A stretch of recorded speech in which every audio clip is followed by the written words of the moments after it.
ఆచి చికెన్ మసాలా. వివాహేతర సంబంధానికి అడ్డుగా ఉన్నాడని ఓ భార్య భర్తను అతి దారుణంగా హత్య చేసింది. భర్త నరాల్లోకి టాయిలెట్ ను కడిగే హార్పిక్ తో పాటు నిద్ర మాత్రలు లిక్విడ్ ను సిరంజి సహాయంతో ఎక్కించి చంపేసింది. ఆలస్యంగా వెలుగులోకి వచ్చిన ఈ ఘటన నిజామాబాద్ జిల్లా మోపాల్ మండలం న్యాల్కల్ గ్రామంలో జరిగింది. మృతుడి తల్లి శ్యామల ఫిర్యాదు మేరకు కేసు నమోదు చేసిన పోలీసులు దర్యాప్తులో కీలక విషయాలు తెలిపారు.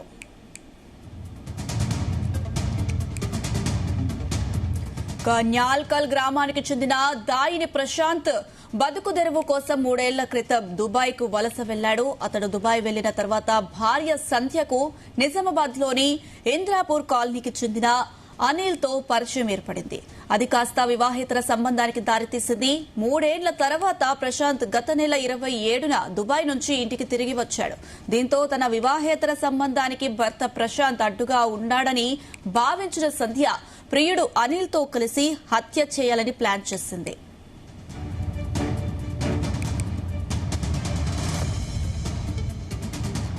ఇక భర్తను చంపేందుకు న్యాల్కల్లో తమ ఇంటి దగ్గరే ఉండే వెంకట సాయి అలియాస్ బంటి అనే మరో యువకుడి సాయాన్ని సంధ్య కోరింది. గత నెల 29న వెంకట సాయి మద్యం బాటిల్ తీసుకుని ప్రశాంత్ ఇంటికి వెళ్లాడు. డాబా మీద ఇద్దరు మందు తాగుతుండగా బంటికి సంధ్య ఫోన్ చేసి తన భర్తకు ఫుల్ గా మద్యం తాగించాలని చెప్పింది. ఈ ఆడియో క్లిప్ వైరల్ గా మారింది. సంధ్య చెప్పినట్టే ప్రశాంత్ కు బంటి అతిగా మద్యం తాగించి డాబాపై నుంచి కిందకి తోసేశాడు. అయితే ప్రశాంత్ తీవ్రంగా గాయపడినప్పటికీ చనిపోయలేదు. దాంతో సంధ్య అక్కడకు వచ్చి ప్రమాదవశాత్తు డాబా మీద నుంచి పడిపోయాడని ఇరుగు పొరుగు వారిని నమ్మించింది. అనంతరం నిజామాబాద్ జీజీహెచ్ కు అక్కడి నుంచి మెరుగైన చికిత్స కోసం ఓ ప్రైవేటు ఆసుపత్రికి ప్రశాంత్ ను తీసుకెళ్లింది. ట్రీట్మెంట్ అనంతరం అదే రోజు రాత్రి భర్తను ఇంటికి తీసుకొచ్చింది.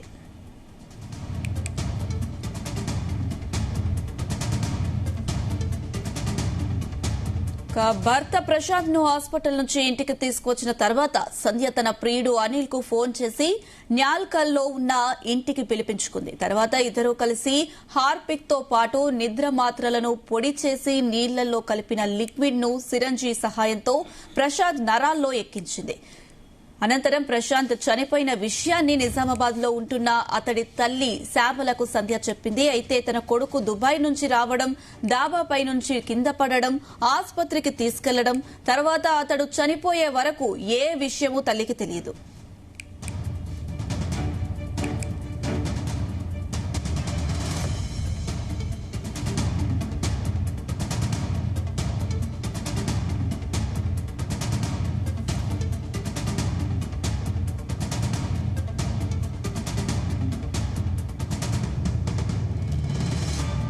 తాయిపు ఏ టైం అన్నా కానీ అడ్డిచ్చావా?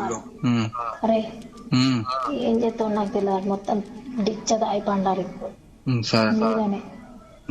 కిందికి దిగొద్దాడు, ఆడు కిందికి దిగొద్దు, ఆడికే తాయిపోయి నేనేం చేయలే. నాకు కూడా ఆపుతున్నాడు. నేను కూడా వాడుకో, నేను దీన్ని తిండి లేకుండా నువ్వు నేను చెప్తుంది వాడు పడుకోవాలి. ఏం చేస్తావో నాకు తెలియదు. మీద అట్లే పడుకోవాలి నాకు తెలియదు. కొద్దిగా ఉండగానే ఇంకా వేరేది తెప్పి సరేనా? నీకు వచ్చింద బాధకి నా సాగు వచ్చింది. అబ్బా ప్లీజ్ రా, నాకు ఇంట్లో కత్తే సాగు చేస్తారా అని కాళ్ళు మొక్కుతా. కాళ్ళు మొక్కుతా. నేను కడుపు మార్చుకుని నేను ఇక్కడ ఆవుకుంటుంటే నేను అన్ని ఖరాబ్ అయిపోయి. నేను చెప్తుండేంది మొత్తం డిచ్చాగా రాన్ని వండాల మీద కిందికి రావద్దు. రైట్. ఇంకా నువ్వు ఇంకా తెప్పి సగం ఉండగా తెప్పి రైటా. అడైతే కిందికి రావద్దు, నీదే బాధ్యత. ఇదంతా ప్రీ ప్లాంటే కదా, ఇదంతా ప్రీ ప్లాంటే కదా. ఆమె ప్లాన్ నువ్వు ఏం చేయదు, ఆమె ప్లాన్.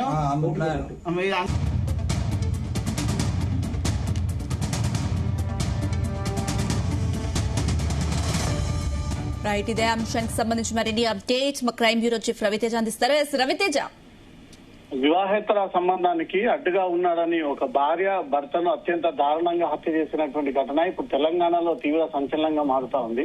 స్వయంగా తన భర్తని ఎలా చంపాలి, ఎలా తనకు మత్తెక్కించాలి, మద్యం ఏ రకంగా తాగించాలి, అతను మొత్తం పూర్తిగా తాగి అన్కాన్షియస్ అయిన తర్వాత ఎలా వ్యవహరించాలి అంటూ కూడా ప్రీ ప్లాన్ గా భార్య వేసినటువంటి స్కెచ్ కి సంబంధించిన ఆడియో కూడా ప్రస్తుతం సోషల్ మీడియాలో వైరల్ గా మారింది.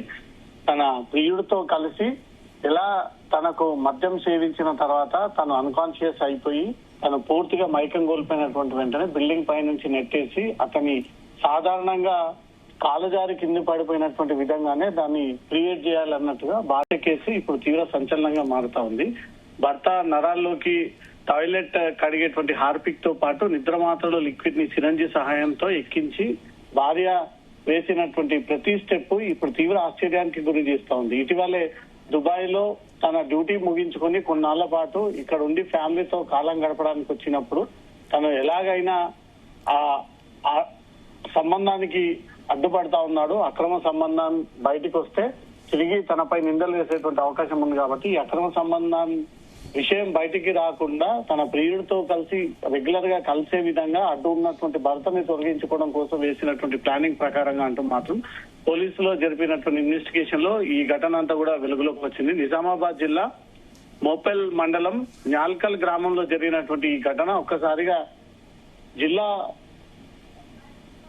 జిల్లా వాసులంతా కూడా ఉలిక్కి పడేలా ఈ కేసు వెలుగులోకి వచ్చింది. పోలీసులు ఈ కేసు ఇన్వెస్టిగేషన్ చేపడుతున్న కొద్దీ తన భార్యతో పాటు ప్రియుడు మరో వ్యక్తి సహాయంతో ఈ హత్య జరిగింది అంటూ కూడా పోలీసు ఇన్వెస్టిగేషన్ లో బయటకు వచ్చింది.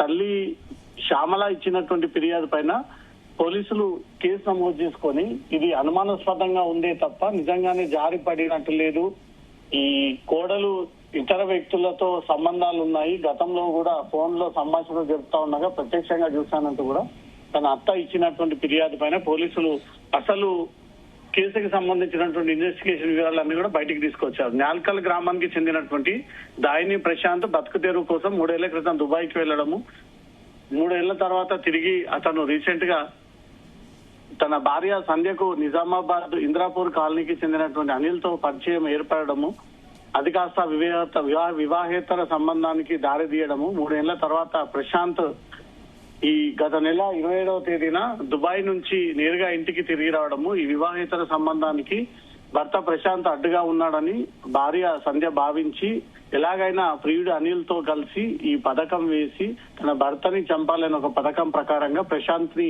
ఈ హత్య చేయించింది అంటూ పోలీసుల ఇన్వెస్టిగేషన్ లో బయటకు వచ్చింది. భర్తను చంపేందుకు న్యాల్కల్లో ఉన్నటువంటి తమ ఇంటి దగ్గర ఉండేటువంటి వెంకట సాయి అలియాస్ బంటి అనేటువంటి మరో యువకుడి యొక్క సహాయం తీసుకొని అతని ద్వారా హత్య చేయించారు.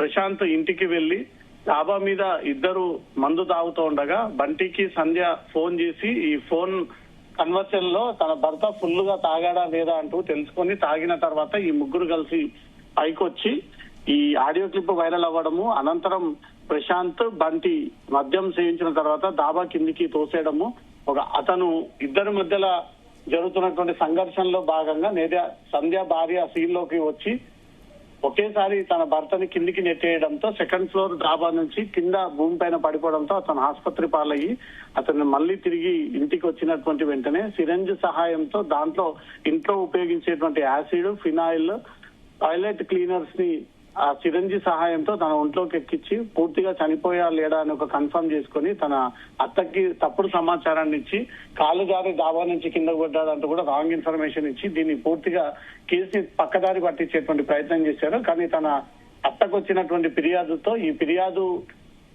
కేసు నమోదు చేసి పోలీసులు దర్యాప్తు ప్రారంభించడంతో దీంట్లో ఉన్నటువంటి అంశాలన్నీ కూడా వెలుగులోకి వచ్చాయి.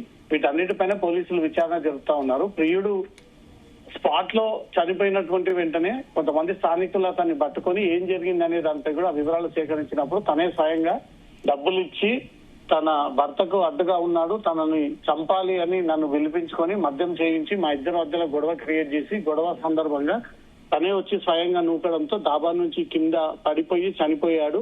ఇదంతా కూడా తన భార్య చెప్పిన విధంగానే నేను చేశానంటూ కూడా ప్రియుడు ఈ విషయాన్ని పోలీసులకు కన్ఫెషన్ ఇచ్చాడు. ఒక వీడియో కూడా ప్రస్తుతం వైరల్ గా మారుతా ఉంది. కాబట్టి నిజామాబాద్ పోలీసులు ఇంకా ఎవరైనా నష్టం ఉందా అంటూ కూడా ఆ ముగ్గురిని అరెస్ట్ చేసి ఇప్పటికే రిమాండ్ కి తరలించడం జరిగింది. సార్ రవితేజ, ఈ కేసుకు సంబంధించి ఇంకెవరైనా ఇన్వాల్వ్ అయ్యారా? దీనికి సంబంధించిన డీటెయిల్స్ ఏంటి? ప్రియుడు అనిల్, చనిపోయినటువంటి వ్యక్తి ప్రశాంత్, దగ్గరే ఉన్నటువంటి ఒక బంటి అనే వ్యక్తి సహాయం తీసుకొని ఈ ఇద్దరు భార్య సంధ్య ముగ్గురు కలిసి భర్త ప్రశాంత్ దుబాయ్ నుంచి వచ్చిన తర్వాత ఈ అక్రమ సంబంధం గుట్టు బయటపడుతుంటే తన భర్త ఒప్పుకోడు అంటూ తనను ఎలాగైనా ఫుల్ గా తాగించి అతను పూర్తిగా మైకం కోల్పోయిన తర్వాత అతను నిరాకంగానే హత్య చేయాలి అంటూ కూడా ప్లాన్ ప్రకారంగానే భార్య వివరించినటువంటి ఆడియో, ఆయన ఇచ్చినటువంటి ప్రియుడు ఇచ్చినటువంటి స్టేట్మెంట్ ఇప్పుడు తీవ్ర సంచలనంగా ఈ ఆడియో వీడియోలు వైరల్ గా మారుతా ఉన్నాయి. కాబట్టి పోలీసులు ఇప్పటికే వాళ్ళ ప్రాసెస్ లో భాగంగా వచ్చినటువంటి కేసుని నమోదు చేసుకుని దర్యాప్తు ప్రారంభించి దీంట్లో ఇన్వాల్వ్మెంట్ అయినటువంటి ముగ్గురికి నోటీసులు ఇచ్చి అరెస్ట్ చేసి ఆ ముగ్గురిని రిమాండ్ కి తరలించడం జరిగింది. ఇంకా ఎవరైనా ఇన్వాల్వ్మెంట్ ఉందా, వివాహేతర సంబంధానికి అడ్డుపడుతున్నాడనే ఈ ప్రియుడితో కలిసి భర్తను చంపిందనే ఒక వార్త ఇప్పుడు తీవ్ర సంచలనంగా మారింది. ఇంకా ఎవరెవరు దీంట్లో హస్తం ఉంది, ఎవరెవరు కలిసి చంపాలనుకుంటున్నారనే ఒక వివరాలన్నీ కూడా సేకరిస్తా ఉన్నారు. Right Raviteja, thank you.